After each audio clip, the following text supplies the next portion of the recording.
Thank you so much for those wonderful talks.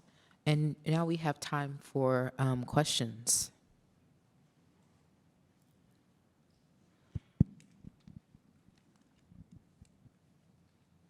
Yes.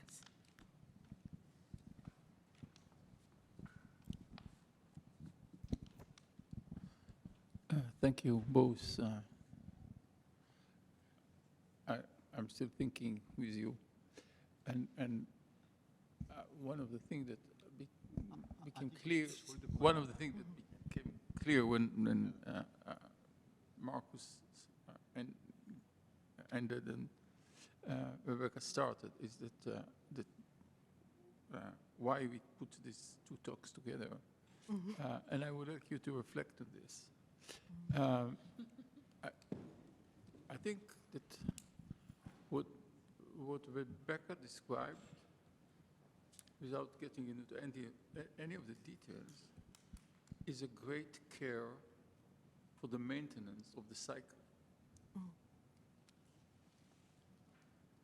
And I would like to ask you, Markus, to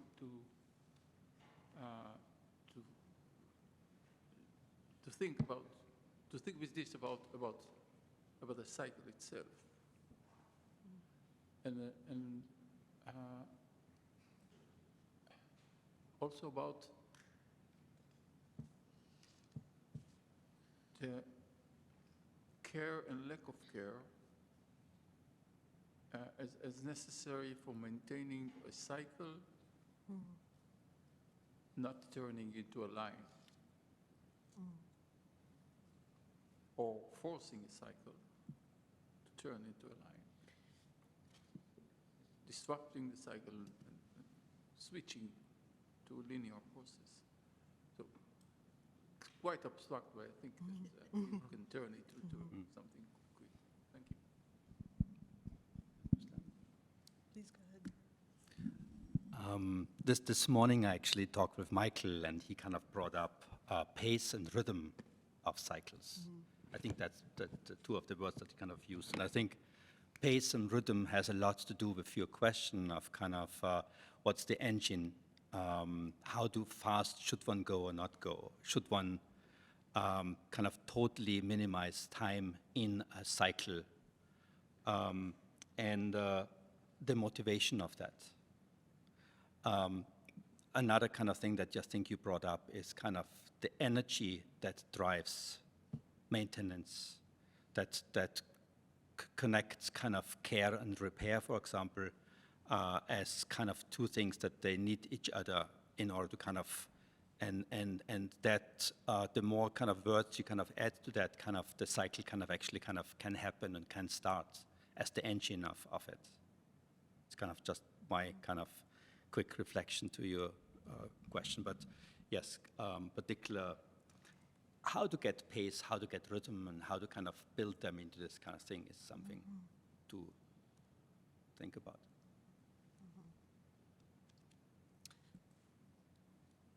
Yeah, I was thinking about that during your presentation as well. The question of well, of time, but it's essentially, as you put it, of pace. And I'm sort of thinking out loud here because I think that some of the things comments I had about attention, distraction, and emergency can be enhanced by thinking about it's not only figuring out how to react and then how to act, but it is also about finding some kind of rhythm, if not stability, so that when the next crisis or emergency inevitably comes, which seems to be the moment we're living in of cascading and amplifying crises and emergencies, that we're not always in the immediate reactive mode, but we're actually drawing on knowledge and skills and relationships that we established somewhere else. Amanda? I think Michael was before me, because I just saw him say, if that, yeah. So you go ahead and then, but Thank you. That's fine.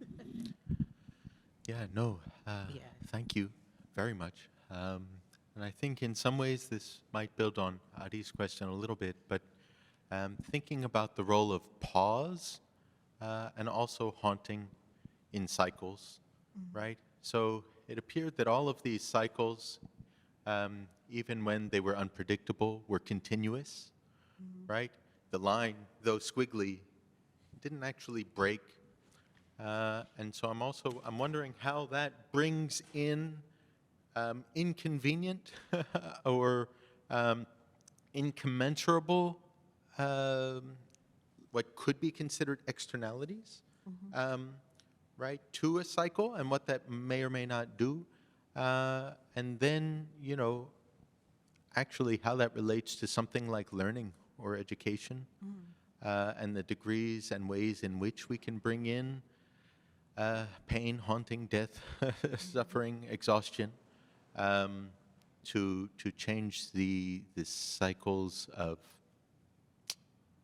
what we do here, right? Which might be a practical question, might be a conceptual question. I don't know. Thank you.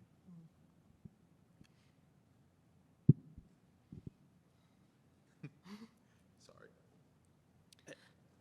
Go ahead. No, please. I'm thinking.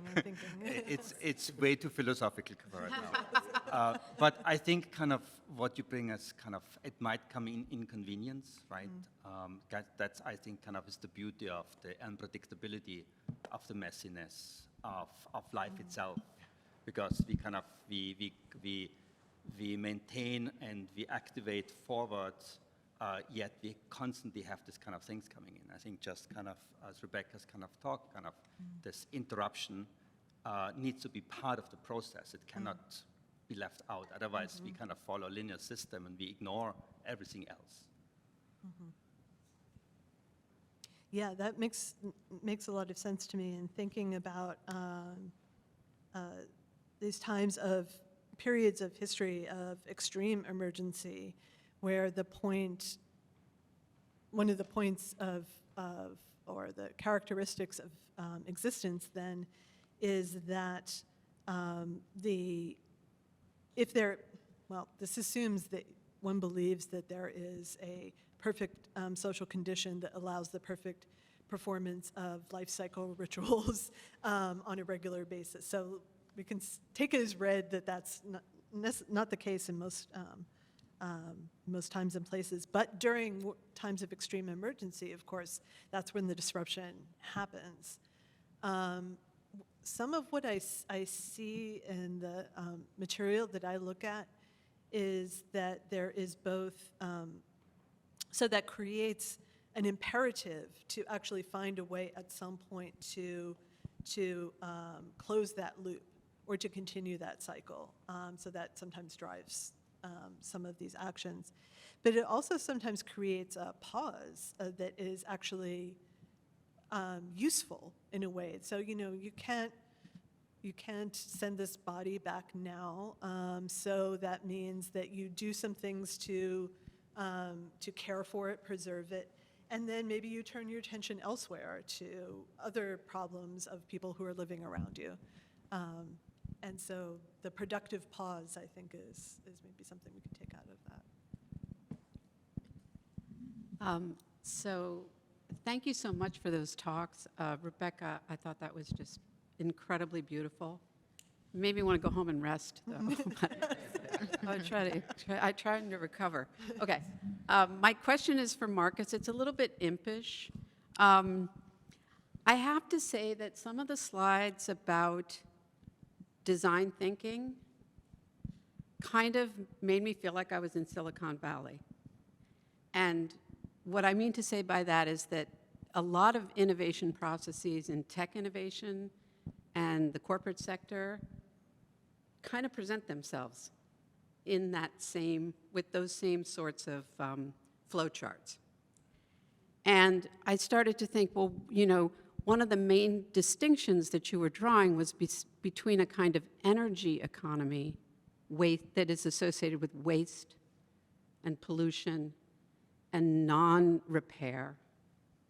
But I wonder if some of what you're saying about the cyclical is, I mean, I simply do think that it's quite design thinking in the way that you describe it. Maybe not so much those dimensions that were more ethical, but even then, just sound a lot like the self-understanding of entrepreneurial culture at the present time, which is like, you know, completely embedded in, you know, the capitalist economy, techno-innovation. I'm just sort of curious what your response to that is. Yeah, and I think I did state kind of that designers like to be in the illusion of making better worlds. And that's partially the problem.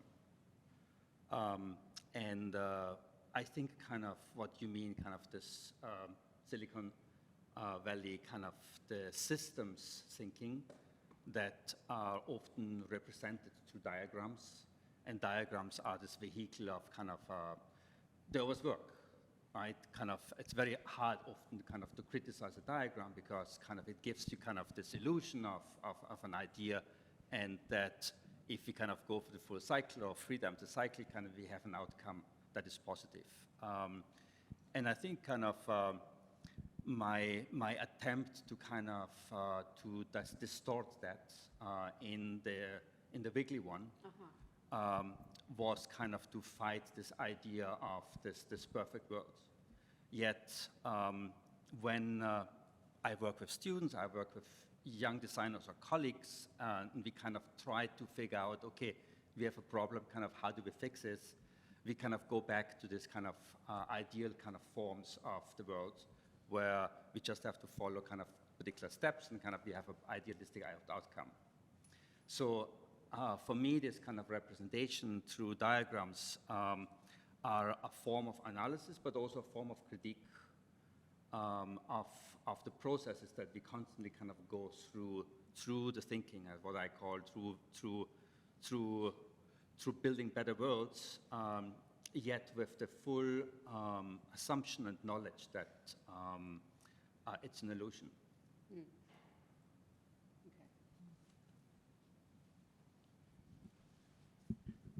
I'd like to persist with the question that Amanda asked. And see, because when in your paper, there was an opposition between linear forms of thinking and cyclical forms of thinking, and I suspect it may have been heuristic, right? I mean, you don't really oppose the two. And then you had capitalism on one side and a kind of certain counter-capitalism on the other. But capitalism also works with the notion of cyclicality. I mean, you know the quantity of cycles, a boom and bust every 40 to 60 years. So there is that idea of cyclicality which is inbuilt into capitalism as well. So that's one thing.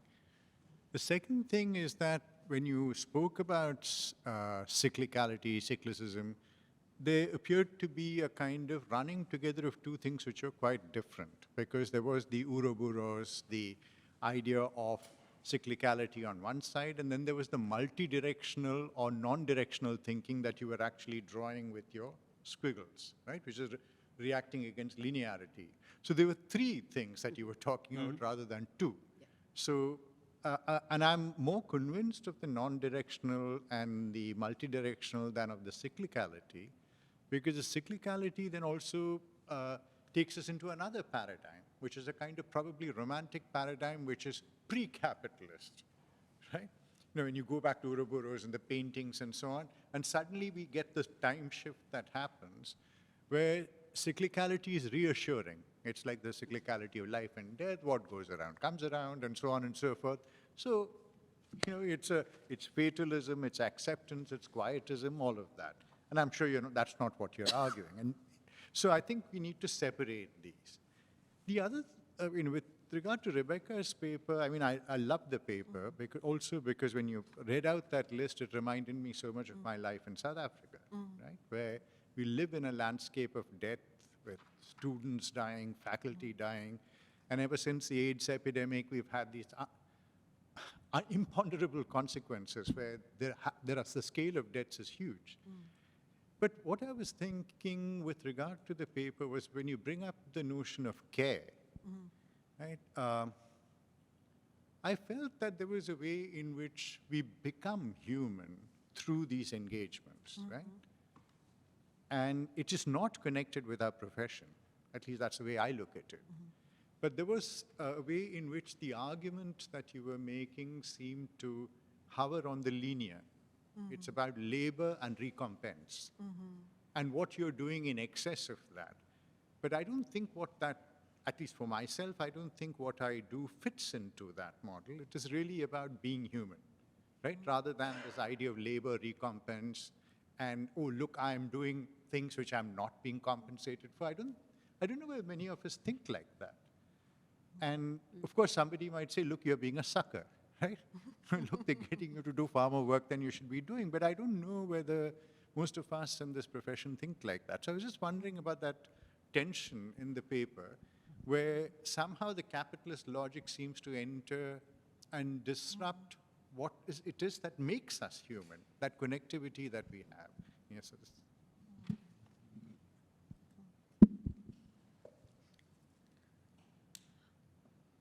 So I appreciate you drawing your attention to that and the capitalist logic, because I think that that's, if I went in that direction, that was not where I wanted to go originally.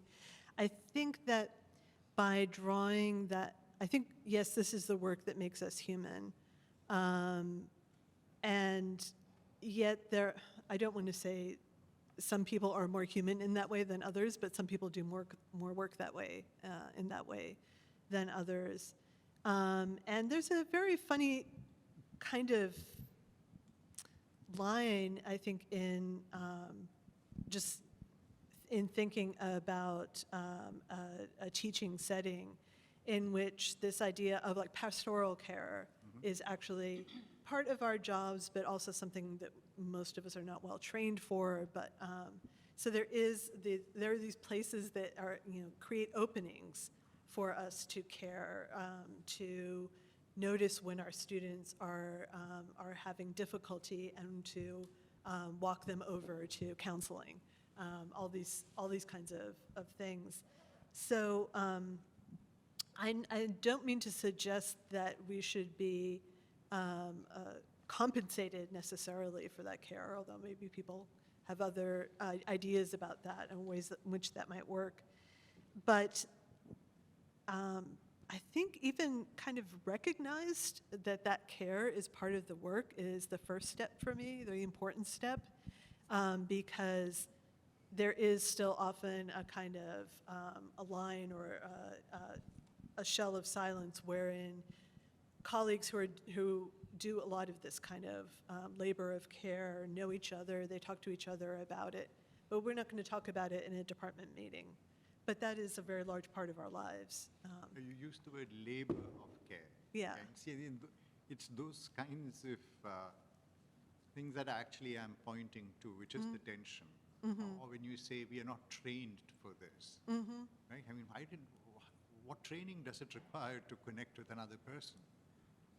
I wasn't trained in anything, but I think it goes back to the cyclicality. I think there is a way in which we are cared for, therefore we learn to care in return, right? And there's something there that exists outside of the logic of our profession, the logic of capitalism, the logic of linearity.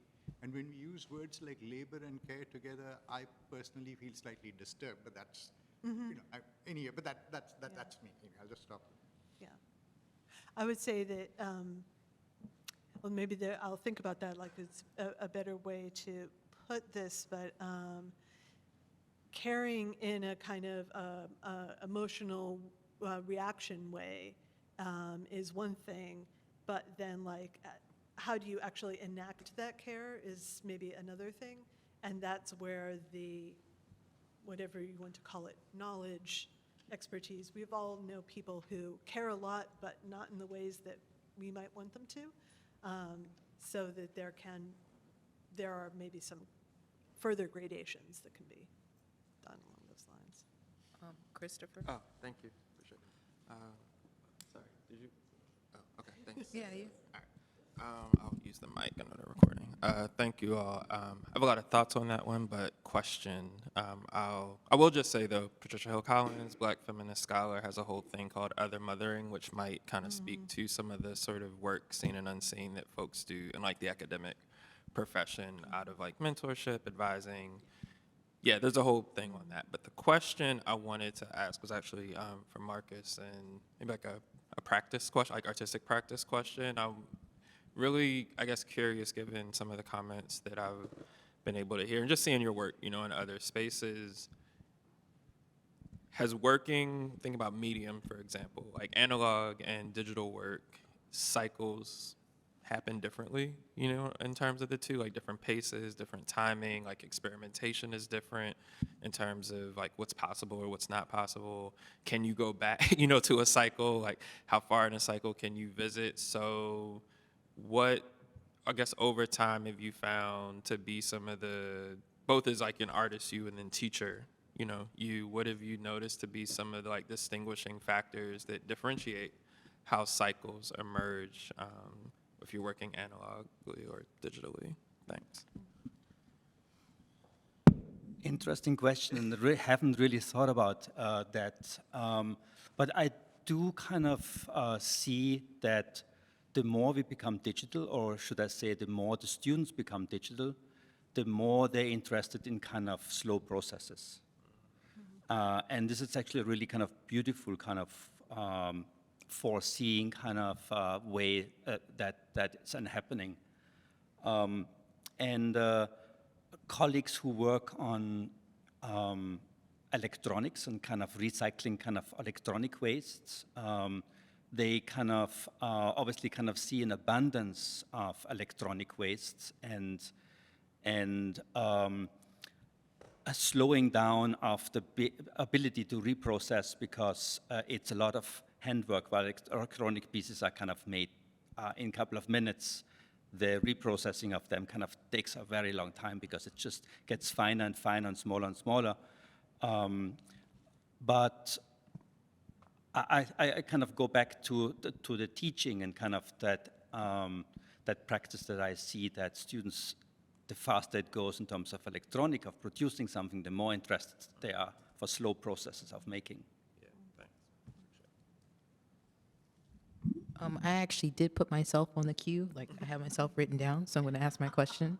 I wanted to say something about care and labor. I mean, within the confines of Black feminist thinking, when you think about the way that care is sort of follows along gendered and racialized lines, right? To talk about the labor of care is to talk about what it looks like to actually recognize the cost that's involved in that, and to also think about what people are owed, you know, in a capitalist society. So, you know, you think about a traditional household, if you have a mother staying home, taking care of the kids, and completely financially dependent on the patriarchal husband, right? And all those things. So, I mean, I think that's why one would want to not divorce care from thinking in terms of labor and thinking about, you know, compensation. So I wanted to put that there. I think that's really important. But I also had a question for Markus about contingency and happenstance. So you presented the cyclical way of thinking as a way to contest linear, I guess, progressive narratives that are built into capitalism. And I wondered what you as a designer think about sort of like the intention one sets out, but even the product that you realize being sort of something that you can't intend and is a matter of contingency. And when I think about this, I'm thinking about like Rousseau's sort of account of the state of nature, right? Like he's like so-called civilization. I mean, we can challenge even, right, his view of the noble savage, but even his account of how we evolved is there's all these things that happened kind of, it could have happened a different way, right? How does sort of a cyclical way of thinking in thinking about design, sort of think about intention and happenstance, and as a way to also challenge linearity. Yeah. I guess the two different diagrams that I showed is kind of this one perfect kind of 8 loop, which doesn't kind of seem to have much space for kind of an happenstance, contingencies, kind of something unpredictable, versus the other one, which actually is hardly ever kind of going forwards. It's kind of going up, down, backwards, a little bit forwards, up, down, backwards. It's this kind of constant kind of undirectional kind of progress. It's progress because happenstance happens in the process and it redirects you automatically. New information comes in and it redirects you automatically. And this beautiful kind of messy fat belly that is kind of coming out of that kind of is the thinking then itself. So more and more information has to be organized or try to aim to be organized in order to kind of make something better. And I think in the end, the best definition for me of design is kind of making a existing situation better. And so we have to believe in that. Otherwise, we just all have to stop kind of trying to work as designers or architects or even engineers, I would say, if we are not achieving that. But do we achieve that just for the short period, or is it kind of really kind of a long-term achievement of humanity, of society? That's always the question. I don't know if I get you, but I think kind of this way of unpredictability is kind of a really important part of it.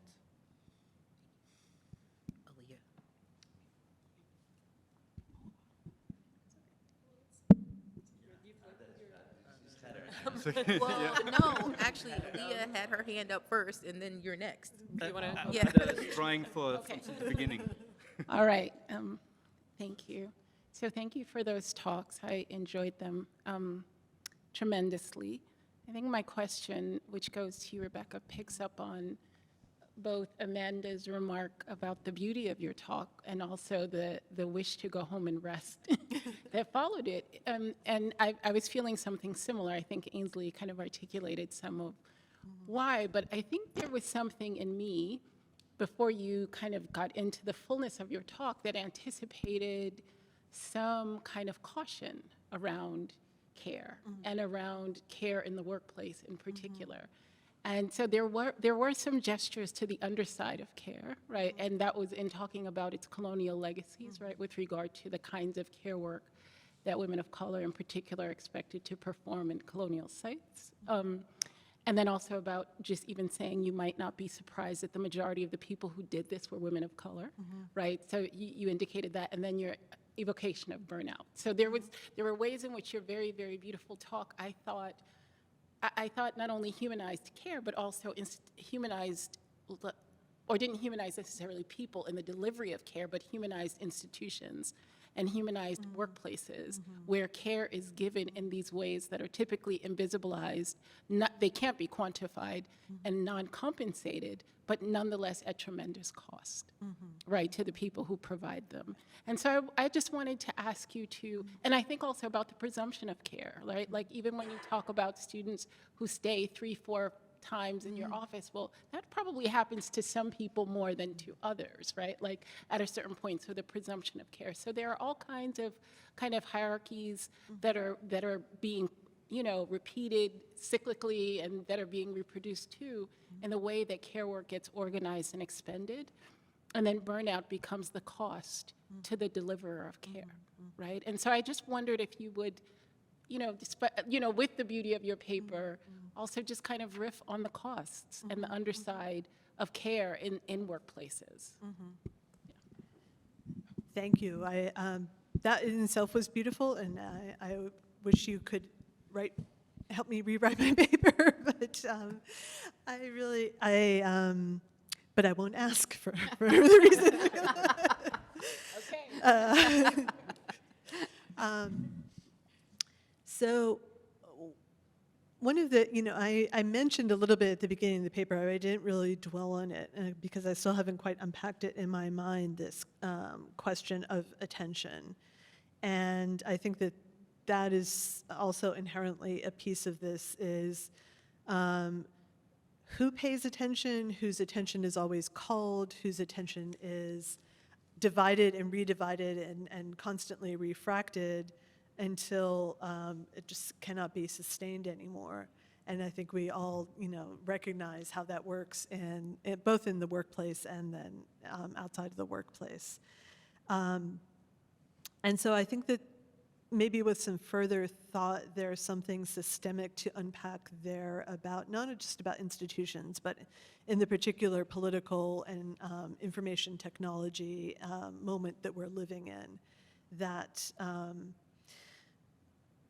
causes people who are attention givers and caregivers to constantly be called to a new struggle, a new place to devote time and energy. And on the one hand, we could say, yes, that we don't want to, that's part of their humanity, but it is also freeing others from care at the same time. So that's what I'd say. Thank you for these papers. And I feel like my question is sort of following up a little bit on Alia's comment and a few of the others. And I'm partly coming out of this context where I'm teaching this class right now. It's called Everyday Ornaments, Feminist Poetics and Time, I think, if I'm getting it right. But I'm thinking, so one of the texts we read at the very beginning of the class was Manifesto Towards Maintenance Art by Muriel Eukeles. And in that text, she's thinking a lot about kind of capital A art and all of these invisible activities of care that don't get to count as art and what it means to sort of place them in the context of art. And some of it is sort of the invisible work of caring for a family or kind of the domestic space suddenly rendered visible. But it was making me think a lot about how opening up a space for the students in that class to speak of their own practices of maintenance kind of opened up for me all these different avenues and temporalities for thinking about maintenance and care. And so I was sort of thinking, Rebecca, in your talk of maybe how to develop a kind of lexicon that doesn't necessarily always amplify the kind of emergency cycles, but maybe creates like more heterogeneous, I want to say recesses of time or like little lingering moments or spaces and how to sort of describe those. And I was really struck by what you said about mourning leave and like what if we lived in a world where one could take leave or slow down or have like a different kind of a more heterogeneous temporality that acknowledged all of these things that happen in a sense. And so I was sort of thinking about that in relation to maybe the ways in which nature or the biological figures or even the body figures in both of your talks. And sort of, I'm thinking now, Markus, of the diagram of the tree and the ways in which the tree sort of moves through these different life cycles. But I also kind of wanted like parts of the life cycle, like reproduction and growth and decay. And I feel like maybe there was this resonance in what you were both saying about a kind of the kind of relationship between life and death and the kind of cyclicality or stages of that. But I also maybe wanted to trouble that in some ways, to think more in these heterogeneous rhythms or like ways in which maybe like de-essentializing nature or de-essentializing the body or maybe even shifting from some of the kind of reproductive logic that is inherent to maybe some of these narratives could be helpful. Like what would it mean to, I guess, to complicate the temporality of nature or the biological or the body in your accounts?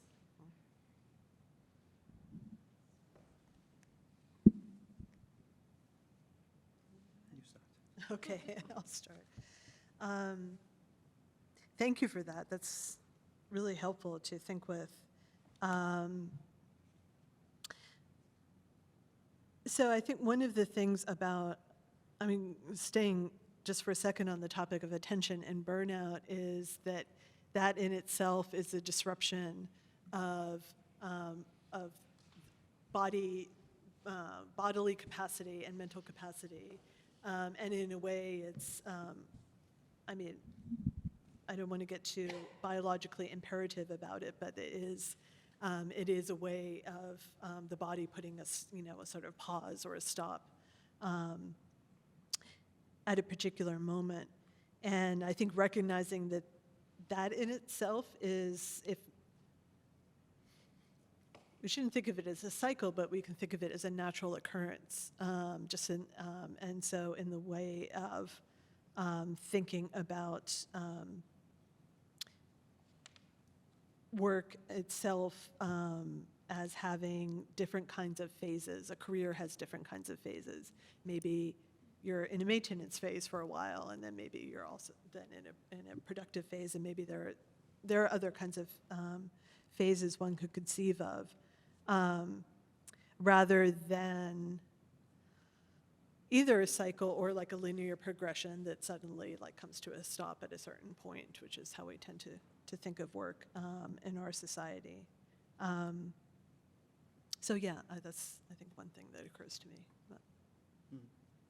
What comes to my mind, kind of particular when you talk about life and death, for example, often kind of used.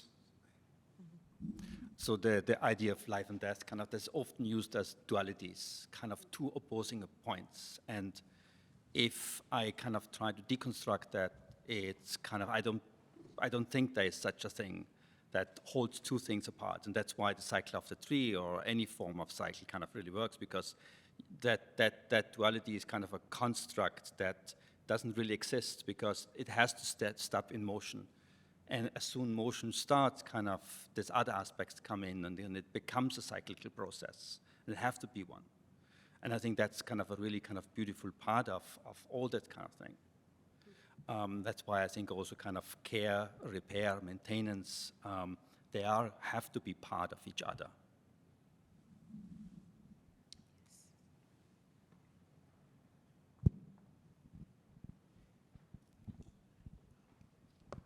Thank you very much for the presentations.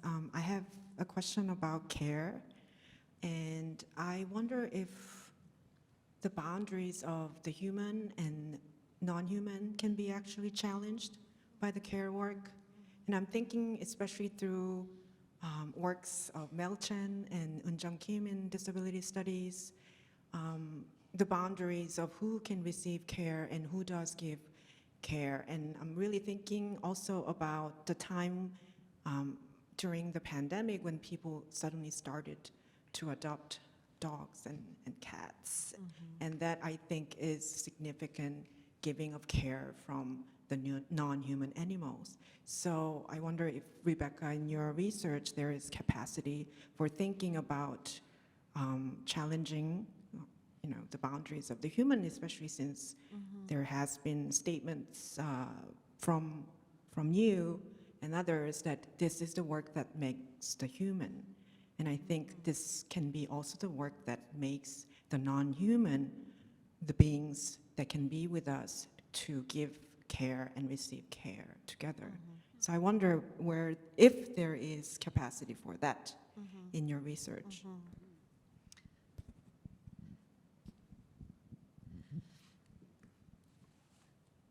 So I guess two things occur to me, and these are things that I should say are not fully present in what I've written so far, but that one that I was thinking about earlier today, and one that your question raised in my mind. And so the first one actually is also related to thinking about disability studies and the question of, or the current political legal system that we live in, which affords rights, but rights based on a demonstration of disability that meets certain markers. And the difference between that and a more capacious idea of disability as, again, like something that is, that there is,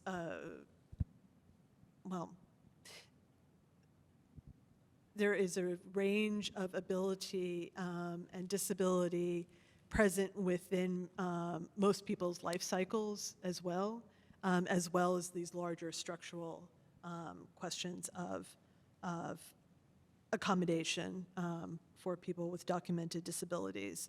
So how can we actually think about, while honoring the legal structure of the narrower definition, also think in this more capacious vision when we think about our own lives and our work. Then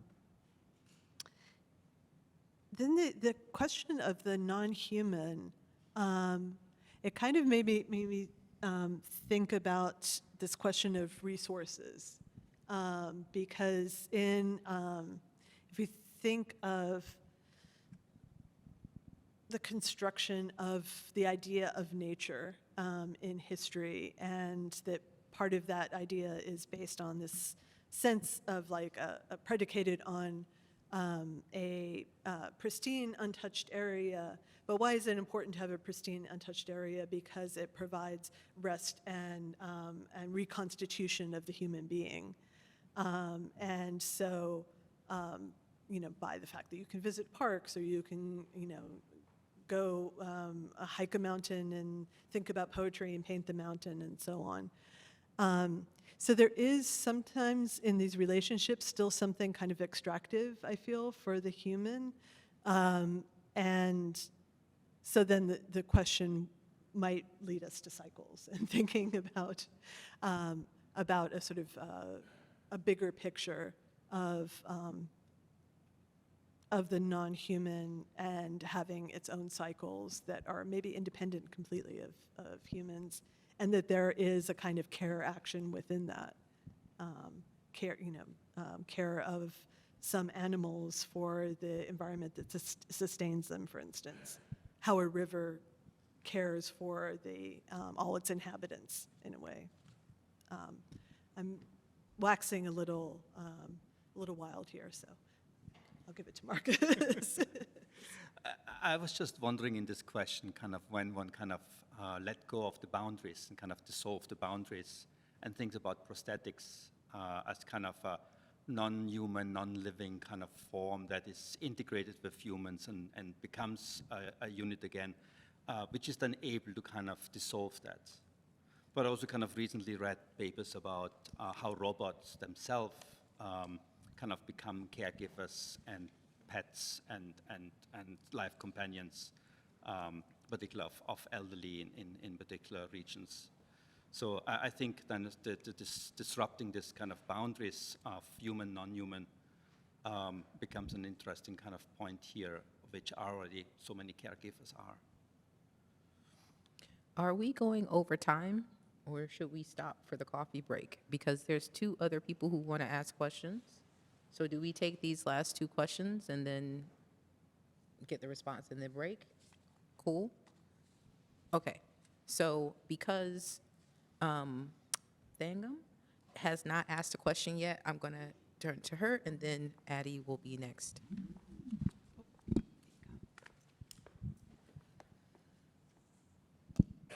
Thank you for these very thought-provoking papers. I guess I have a question that emerges from that weird space that political concepts is so good at sort of fostering, which is when one tries to connect 2 papers. It has to do with the fact that I understand the work on care that you're doing and that you're also sort of representing to us here as being done is a work that is a kind of sort of rematerializing of care, in the sense that it's taking care seriously. It is sort of reintroducing care into a material history of the world. It is showing how care maintains and matters and builds. So it is a materializing of care, and the limit is the limit of resources, including metabolic, physical, physiological, and institutional resources. So the materializing of care is a sort of compelling way of taking it more seriously. And the question is, in the end, for Markus, because I realized that in contrast, when thinking about cycling, at least to the extent that you are referring to an economy of reuse and repair and sort of what today is called a circular economy, where things continue to circulate, there's a way in which, even while this seems very material, very much about matter and the continued circulation of matter, there's a way in which it also becomes rather dematerialized.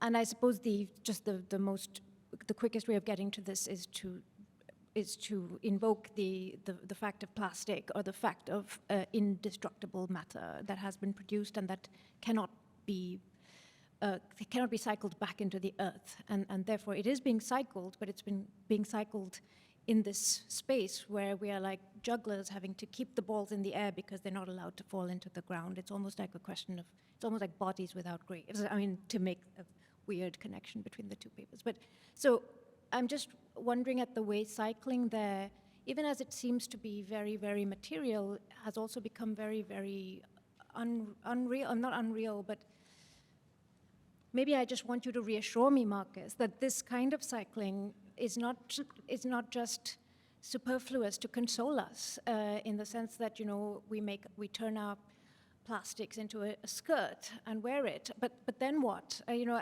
and what happens to it ultimately? And so, what are the material stakes of this cycling? So, is there a way in which the limit of this cycling is that matter itself becomes strangely idealized? Thank you for the question, and I think maybe I overjumped it, but what we generally constitute as recycling is highly problematic, and it's actually not a cycling process itself. It's sort of a downcycling of something. Meaning, when we talk about plastics, when we talk about paper, when we talk about so many wood, it's kind of processed and then kind of has one level lower as a quality. It's again processed and another level quality, and then it ends up again on the waste. The circular economy, I mean, it's really kind of its economic model, but then it's kind of became very important in terms of thinking about materials and objects and buildings. Is a model that is pretty abstract still, but I have been in places like Berlin where society really kind of takes it on. But what you're asking about the plastics that are already around, that's an answerable question. There are this kind of wonderful companies, and I say wonderful like that, that produce new elements out of that. But by chopping plastics apart and making very fine microfibers, they're actually kind of doing a worse effect, because that parts are not recycled. They're kind of, you take it in the washing machine, and this kind of tiny particles kind of go into the water and go to the oceans and go into the fish and go to us, and so forth. So there's not much hope on that level, but there's hope on a systematic kind of level. And that's why the critique on the Silicon Valley diagrams, it's a system way of thinking that has to still be implemented. Or it's being implemented as we are speaking, but the elements that are already around in the environments, they have not been designed towards such a cyclical process. So no, I don't give you much hope. Yes. Later in the cycle. Just